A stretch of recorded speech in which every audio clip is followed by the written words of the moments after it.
romantic ate tuboogerako otegeera Zubairi family tuboogerako kubanga ze brand zaffe otegedde bali beba brandinga nze kati wenzira ku kitange ne mukuba mbasi situdde entalo omwana abadde bakachere we bali aberindika mulimo guno nga tebali professional bebaganye bina Uganda okukula nze bulina kumbabuulira obo batya sibatya nenawo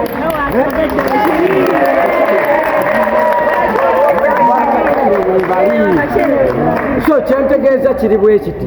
tulina okukyusa enkola y'ebina Uganda abantu bajje nga bali professional ebintu babisomye bali talented basobole okufiidinga abantu waaka nga yoyo si muntu kudde eyo olw'okuba yafunyemu yatunze obute bubiri avudde embalala avudde wa okitegeera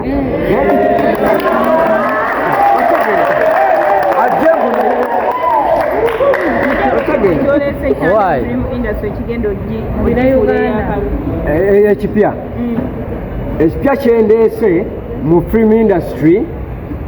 ekigenda tufuula ab'enjawulo nti bw'otunuulira kamera zetukwasa ziri ku mutindo gwa nsi yonna otegeera tosobola kuleeta kamera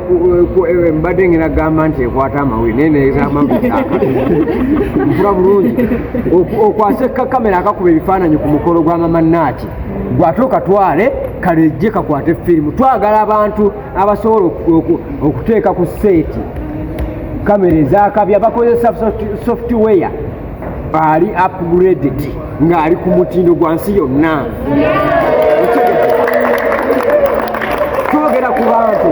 twogera ku bantu abajja mu industry sigambye nti okubeera omwavu kikujjamu okubeera na talenti obeera naye noonya abo abantu abatuufu boteekeddwa okukwatagana nabo bakusomesa ebintu bino wabula bakaceere bo tubagamba waliwo kitabani kya gundi wenkomawo wano gwe lindako mwami Bashir ogamba omwami oyo yagamba nti abannayuganda oba abazanyi b'ebinayuganda yagala abatwale e Hollywood kubanga mmwe bye muzannya temubitegeera bwe kankubulya ekintu kimu kyengezaako kugamba nze ŋŋambye gwe mutabani wa gundi nfula bulungi omanyi waliwo abantu abagenda ne banywa kyayi w'ennankani n'amala okubakuba ne bayita bannamawulire ne boogera ebintu ebitategeerekeka nfula bulungi tosobola kuyimira n'ogamba nti bannayuganda beetaaga kutwala jini no katamanyi kyakukola si bwe ŋŋambye nfula bulungi naye kye ŋŋamba kiri kimu tosobola kugamba nti bannayuganda ogenda kubatwala mu Hollywood kuki era ng'obusobozi obugjeewa mwayinako obutakkaanya ne munaze entalo zaakomawa era tetulibangako na butakkaanya asigamye kuwalana mwayinako obutakkaanya n'amawulire nagakola sekenyi nga mulina obutakkaanya gwe ne munaze Remsta ne munaveni era nga anti kyengezaako kugamba ebintu bino mubikwata bubi omuntu okuvaayo n'akuwabula tekitegeeza nti alina obutakkaanya naawe kale wamuwabula era yatereera mu lugendo lwe yamuwabula yatuukawa yatereera yabivaako era y'omwe yagamba nti abannayuganda yagala batwala e Hollywood kubanga mu byemukola tebitegeerekeka kankubuulire mwawule kyayi w'ennankani onfire bulungi kyayi oyo bwe bamala okumuteekako amajaani ago ge mbagambye agakisubi ofula bulungi boogera ebitakwatagana nekyengezako kugamba nze kye nali mugamba kyali kimu nti movie industry tugireetamu na talenti n'abantu beesobola onfire bulungi alina talenti mu kwogera firimu naye mukuzanya ate mukuzanya alina talenti mu kwogerera firimu mufunye bulungi kyengezaako okubagamba muntegere bulungi omuyimbi n'omukubi wa gita baawukana ekyokwogerera firimu tekikufuula ekyokola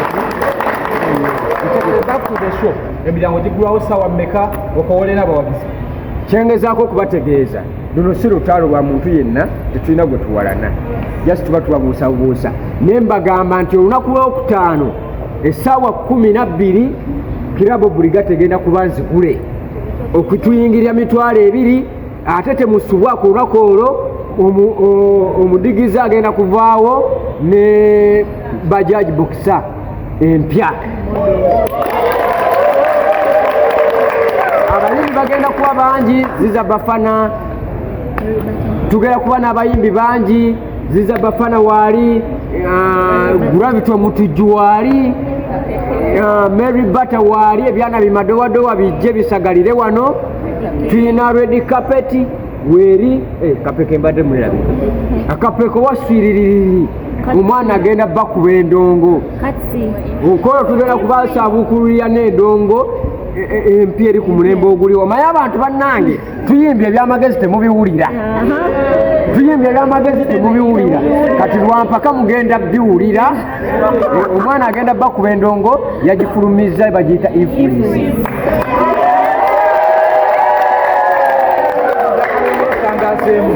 pikipiki eno egenda wangulu etyo oyo omuntu anabaza okuwagira okay pikipiki gyetwogerako bajaji bokisa ejira mu kaveera kayo agenda ogiwangula ekyokukola kiri kyangu nnyo tuuka ku kawunta bakuwa ecupa ya Heaven's Fortified Wine gigule kebeera wansi wa boto waliwo akalulu akagenda okuwanguza kyosangamu kyowangula ebirawo binyirwa kwambadde njogedde ku piki TV weziri t-shirt weziri waliwo okuwangula ecupa za Heavens n'ogenda n'osanyuka n'omwagalwawo so ebintu bingi tuzze kukyusa kifaananyi kya movie industry bwebadde eri babadde movie industry bagirabanga ebintu ebyokuzannya naye kati bannayuganda mutuwagidde mwebale yensonga lwaki twasabye kampuni zino ezeesobola ziveeyo ziddizeeyo omuwagizi omunayuganda awone okuvuga ekibaluwa tubire ekirungi ennyo amannya agange nze Kibirige Mimi olunaku olwokutaano mujje mu bungi mujje musange ebyana ebinyirira omuzannyo emirungi era ng'azannya nga Katrina ng'akuzannyira omukwano mulungi badaye mujje mu bungi baisaawa 10 tujja kuba we tuli wano eno olunaku olwo mugenda bamuzannya ki era kiki mugenda olonkinga amannya agange nze Atwaire Shamida tubasaba abalungi baffe abalungi abaagala abanayuganda abazannya emizannyo tubasaba mu supporting mujje wano ku Club Obrigato 28th tugenda beera lwakutaano musubire emizannyo emirungi egiyigiriza nga buli kimu kiri ku standard okay sebo sponsor waffe lwaki mwasizo ne mugamba olunaku Mabirizi Herbal Products Limited tulinawo eddagala eriyamba abaami n'abakyala Simuluzo Mani Power Extra Complete Man Herbal Mouthwash Coffee ayambira ddala ffe abaami tulinawo kaama k'abakyala Tightening Powder oyagala okugeza ebbina eddagala eriyamba okwongeza ku balongo oyagala okusereza nabunyaayo oyagala okufunza nabunyaayo enywere Express Water Tightening kadde agoba infection mu baami n'abakyala ate nga tulinawo sabbuuni ono sabbuuni ayamba abaami n'abakyala tulinawo ebizigo by'abaana n'abantu abakulu enkumbi eyambira ddala mu kisenge tulinawo obutiiti ate nga tukolera ne oda yo bakyala bannange ekyama kiri ku Mabirizi Herbal Products nze najja wano nga sina kabina nga sefiringa naye mukwano we nagezesaako ku Thika Body Cream ebbina nenfuna kati nze natambula nsagala ate era nenkozesaako ne ku Mabirizi Lightening Cream ndowooza kasikini mukalaba ayagala omanya ebisingawo kuba ku 0704 737 14